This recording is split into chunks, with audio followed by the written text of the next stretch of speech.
Operation सिंदूर में भारत को भले ही बड़ी कामयाबी मिली है, मगर कई दशकों से भारत टू फ्रंट वॉर की तैयारी कर रहा है। इसका विश्लेषण जरूरी है।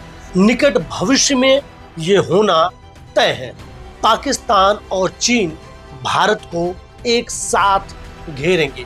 क्या हम भविष्य के लिए तैयार हैं?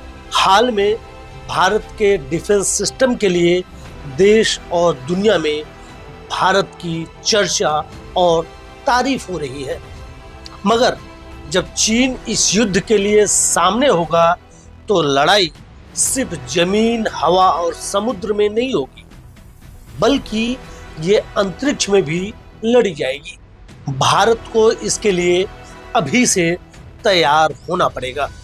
सबसे बड़ी बात, अपनी सुरक्षा को लेकर खड़ा होता है और दुनिया में सबसे भरोसेमंद एक ही विकल्प है, और हम उस देश और सिस्टम पर भी भरोसा कर सकते हैं। तो चलिए देखते हैं एक एक सच और बारीकी से उस पर नजर। S-500 क्यों है भारत के लिए बेहद जरूरी? S-500 सिर्फ एक सिस्टम नहीं, बल्कि भारत की सुरक्षा का भविष्य है। जहां S-400 की ताकत दुनिया मानती है, वहीं S-500 दुश्मन के सपनों को भी तबाह कर सकता है। रूस का यह हथियार अब भारत के दरवाजे पर आकर खड़ा है। तो सवाल उठता है, क्या भारत तैयार है इसको अपनाने के लिए? S-400 और S-500 में फर्क क्या है? तो चलिए सबसे पहले दोनों के फीचर की तुलना कर लेते हैं। S-400 की सीमा जहां 400 किमी है, वहीं S-500 की रेंज 600 किलोमीटर है। S-400 को एक्टिव होने में 10 सेकंड लगता है, जबकि S-500 महज 4 सेकंड में एक्टिवेट हो जाती है। अगर हम दोनों सिस्टम के ट्रैकिंग कैपेसिटी की बात करें, तो जहां S-400 36 टारगेट को एक साथ ट्रैक करता है, वहीं S-500 एक साथ 100 टारगेट को टारगेट करता है।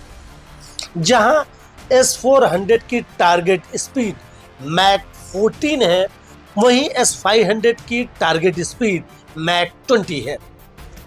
अगर AI टेक्नोलॉजी की बात करें तो S-500 सीमित AI यूज करता है, जबकि S-500 पूरी तरह इंटीग्रेटेड AI टेक्नोलॉजी पर आधारित है। S-400 सैटेलाइट को नहीं मार सकता, जबकि S-500 न केवल फाइटर जेट बल्कि हाइपरसोनिक और सुपरसोनिक मिसाइल को भी रोक सकता है। इतना ही नहीं, वो अंतरिक्ष से आने वाले खतरों को भी खत्म कर सकता है। रूस की भारत को पेशकश।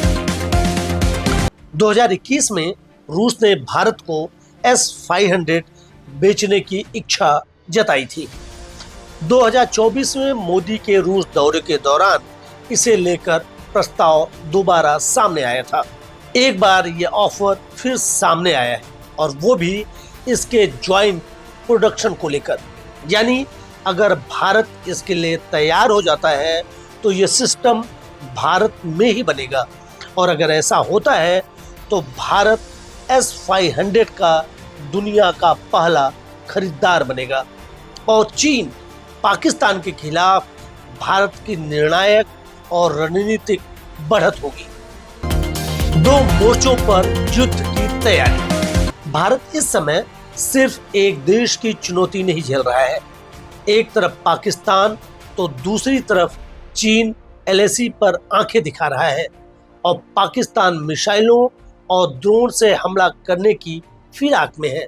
ऐसे में जरूरत है एक ऐसे सिस्टम की जो दोनों दिशाओं से आने वाले हमलों को हवा में ही खत्म कर दे। S-500 की रेंज, स्पीड और AI क्षमता इसे भारत की दो मोर्चों वाली रणनीति को बखूबी मजबूत बना सकती है। विशेषज्ञ भी कहते हैं दो फ्रंट वॉर के लिए S-400 काफी नहीं है। भारत को ऐसे में क्या करना चाहिए?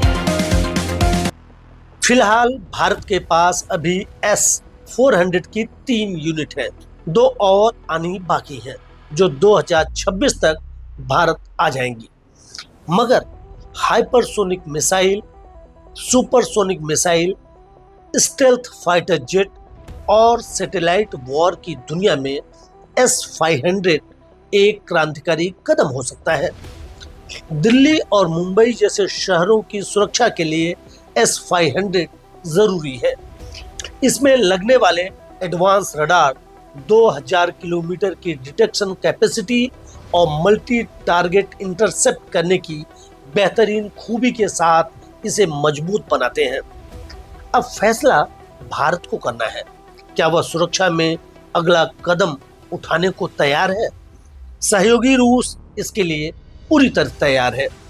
अगर भारत S-500 की डील करता है तो ये न केवल एक तकनीकी अपग्रेड होगा बल्कि रणनीतिक मैसेज भी होगा कि भारत अब खतरे से निपटने के लिए पूरी तरह तैयार है, क्योंकि भविष्य की जंग सिर्फ जमीन पर नहीं बल्कि आसमान और अंतरिक्ष में भी लड़ी जाएगी।